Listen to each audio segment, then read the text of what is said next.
alle ha u naxariistay xaaji cabdikariin xuseen yuusuf xaaji cabdiwaraabe waxa uu gugii caani weyne ku dhashay deegaanka uubaale ee madaarka cigaal ama hargeysa ka xiga jihada koonfureed, taas oo ku beegmaysa taariikhdu markay ahayd 1905.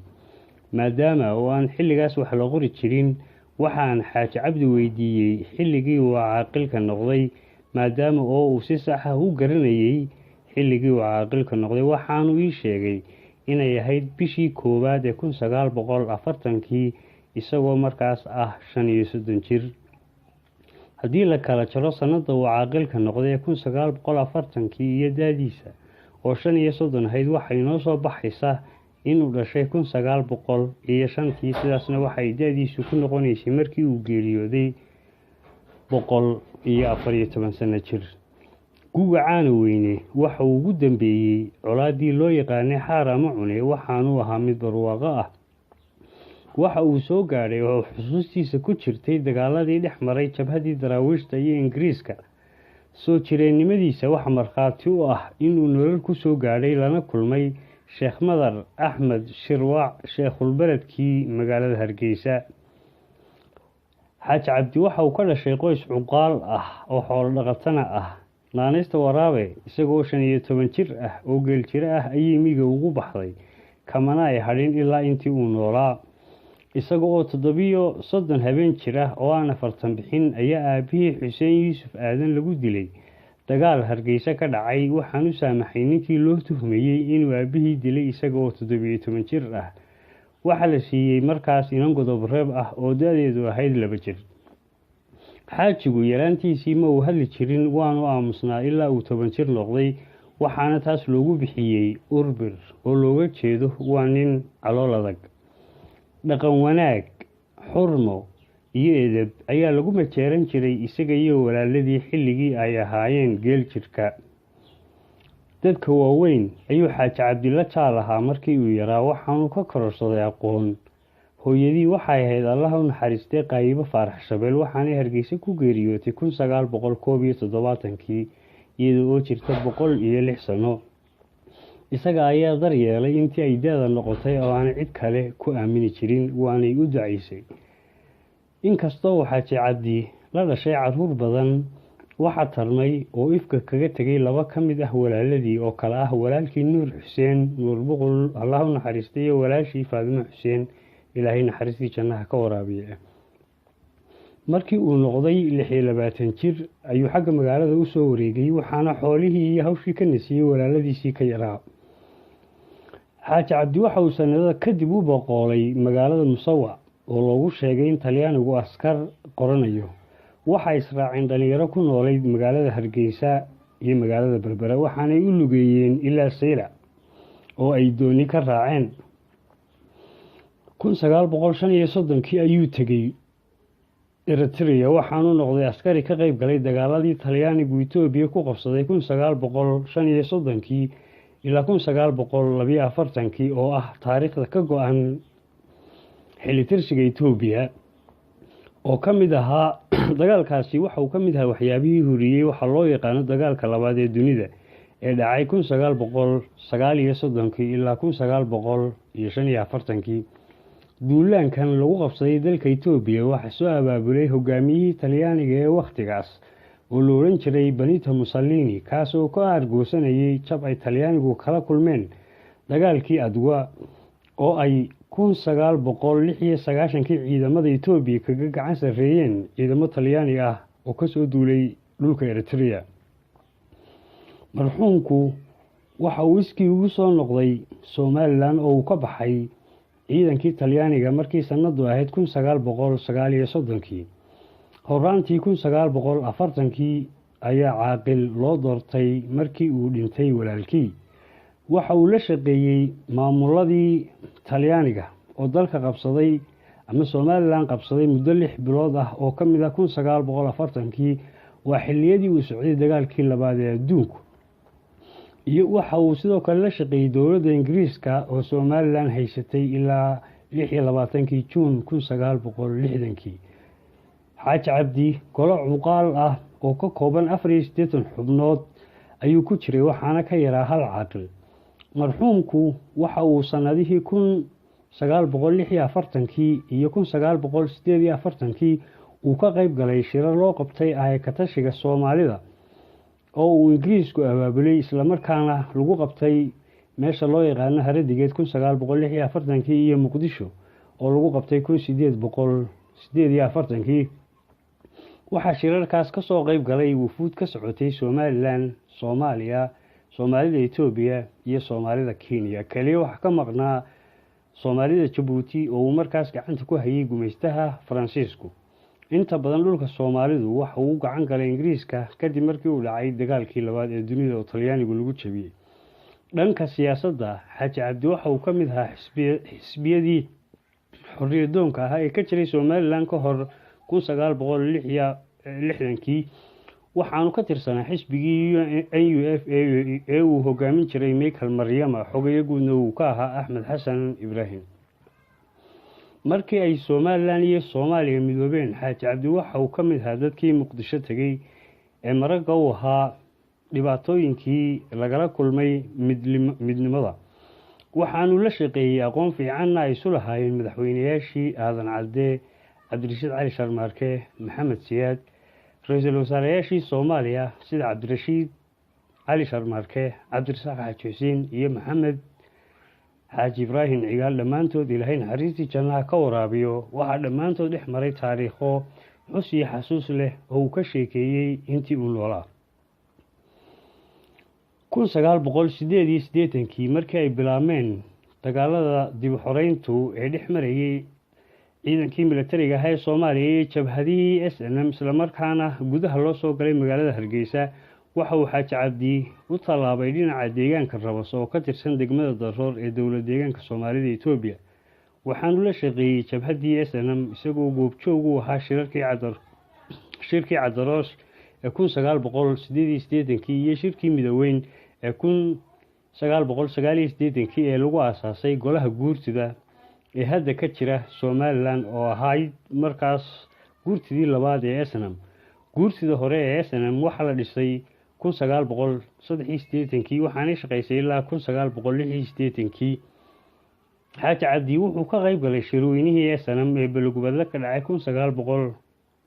1990 markii ay Somaliland la soo noqotay madaxbannaanideeda waxa uu ka qayb galay shirarkii aasaaska iyo nabadeynta ee qabsoomay 1991 ilaa 1997 raggii nabadeynta Somaliland ku suntanaa ee ay midigta iyo bixida isu ahaayeen iskaashan jireen wada shaqeyn jireen isla markaana ay xiriir kala ahaayeen ma filayo inay cidi ka nooshahay waxa ka mid ahaa Sheekh Ibraahim Sheekh Yuusuf Sheekh Madar Allah u naxariistay gudoomiyihii golaha guurtida Garaad Cabdiqani Garaad Jaamac garaadkii guud ee beelaha SSC Sheekh Axmed Sheekh Nuux Furre gudoomiye ku-xigeenkii guurtida Ilaahay naxariistii jannaha ka waraabiyo Suldaan Maxamed Suldaan Faarax Ilaahay naxariistay oo ahaa suldaankii halganka iyo nabadeynta Sheekh Suldaan Jaamac Sheekh Suldaan Muuse Jaamac Goodad Ilaahay naxariistay isaguna ka mid ahaa waxa kale oo guurtidaas ka mid ahaa Allah u naxariistay Suldaan Cabdiraxmaan Sheekh Maxamed suldaankii guud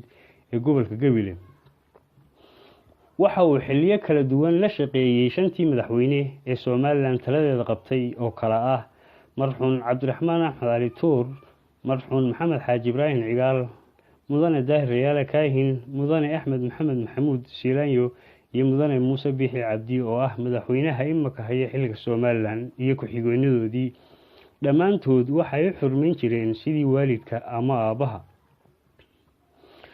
Xaaji Cabdi Allah u naxariistay waxa uu ilaa 1888 ahaa xildhibaan ka tirsan guurtida waxaanu qabtay xilal ay ka mid yihiin gudoomiyaha guddida joogtada ah ee golaha guurtida 1888 ilaa 1993 golaha guurtida wuxuu ahaa guurtidii SNM kalfadhiga koobaad ee golaha guurtida Somaliland waxa uu ahaa shirkii Boorama ka qabsoomay 93 ee lagu doortay marxuun madaxweyne Maxamed Xaaji Ibraahim Cigaal iyo ku-xigeenkiisa ama madaxweyne ku-xigeen Cabdiraxmaan Aw Cali Faarax walow uu Xaaji Cabdi sanadkii 2004 u tartamay gudoomiyaha golaha guurtida Somaliland waxa kaga guuleystay mudane Saleebaan Maxamuud Aadan oo ah gudoomiyaha golaha guurtida Xaaji Cabdi waxa uu caan ku ahaa taageeridda xukuumadaha laakiin waxa uu ahaa codkar u sheega runta madaxweynayaasha.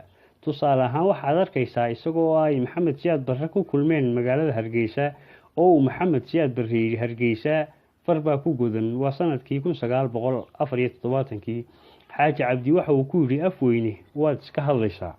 dad badan oo la socday madaxweynaha ayaa dhibsaday in madaxweynaha uu xaajigu ku yidhaahdo afweyne, laakiin waxa uu ku yidhi waardaaya isagaba waraabe ayaa la yidhaahdaa mana dhibsado waana nin hortayda iyo runta sheega. weeraha uu madaxweynayaasha Somaliland ku yidhi waxa ka mid ahaa inuu yidhi madaxweyne cigaal dadka ka aamu ayaan ugu taaglaahay. waxa kale oo uu yidhi Cabdiraxmaan dadka la hadal ayaan ugu taag waayay. waxa kale oo uu yidhi madaxweyne Daahir Riyaale Kaahin mid baa sheegtay. madaxweyne Siyaalaanyana waxa uu ku yidhi madaxweyne cidi gacan kuula iman mayso ee wixii afka laga yiraahdo u dulqaado.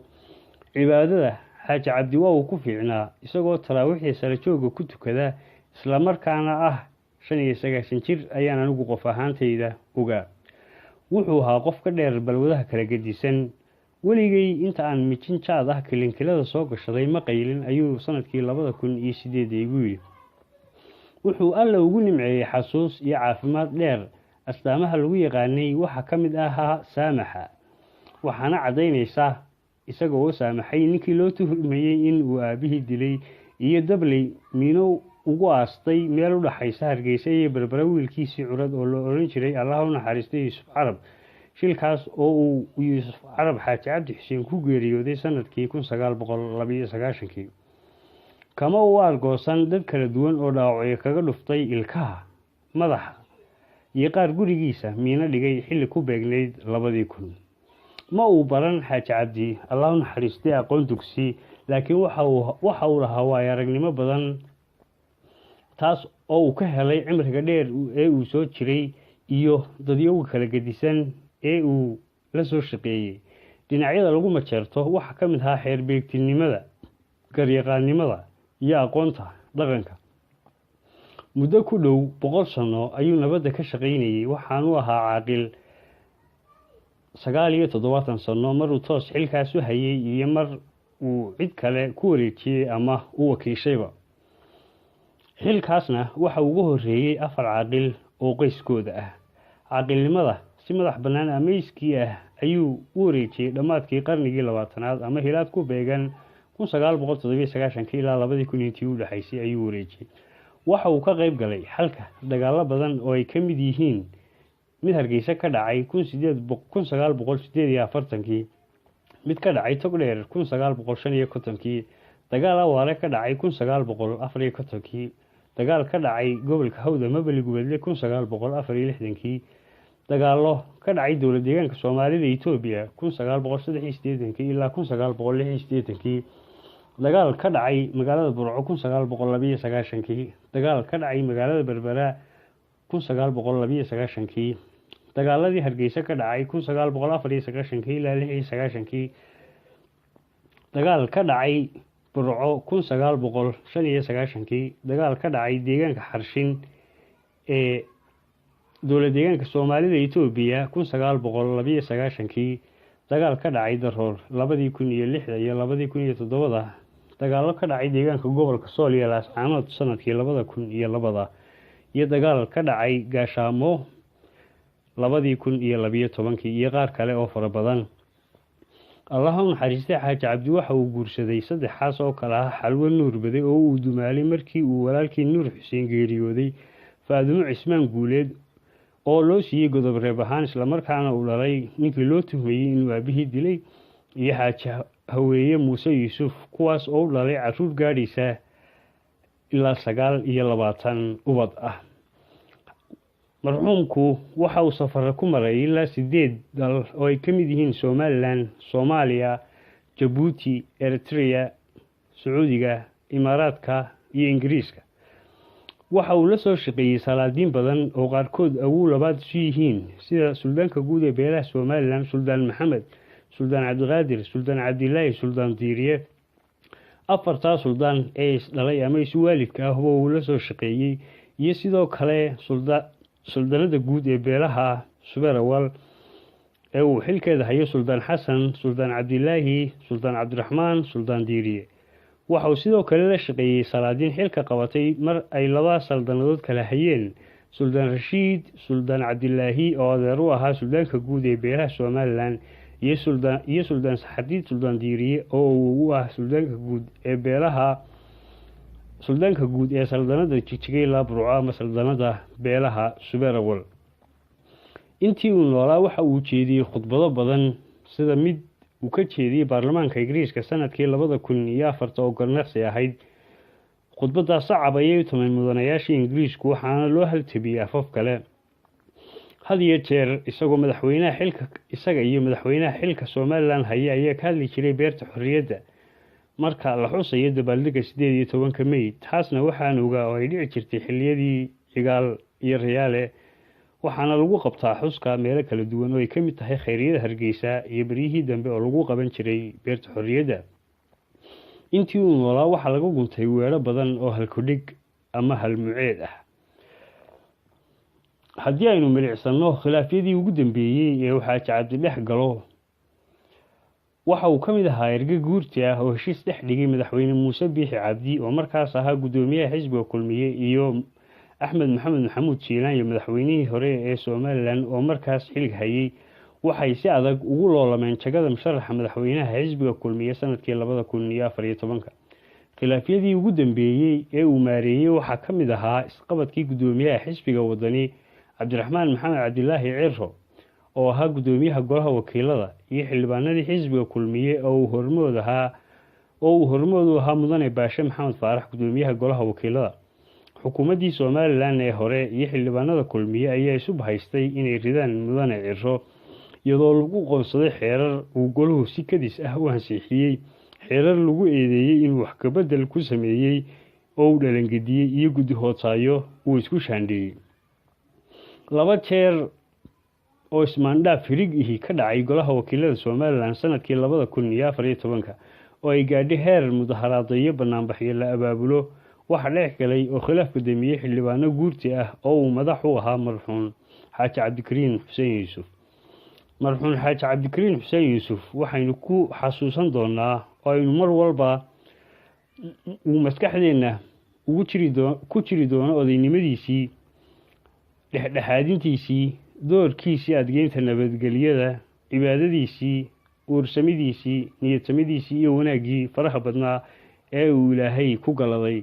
Ilaahay iimaan iyo samir run ah inaga siiyo dhammaanteen marxuun Xaaji Cabdikariin Xuseen Yuusuf. si gaar ah waxaan uga tacsiyadeynayaa ubadkii iyo oryihiisii. intaas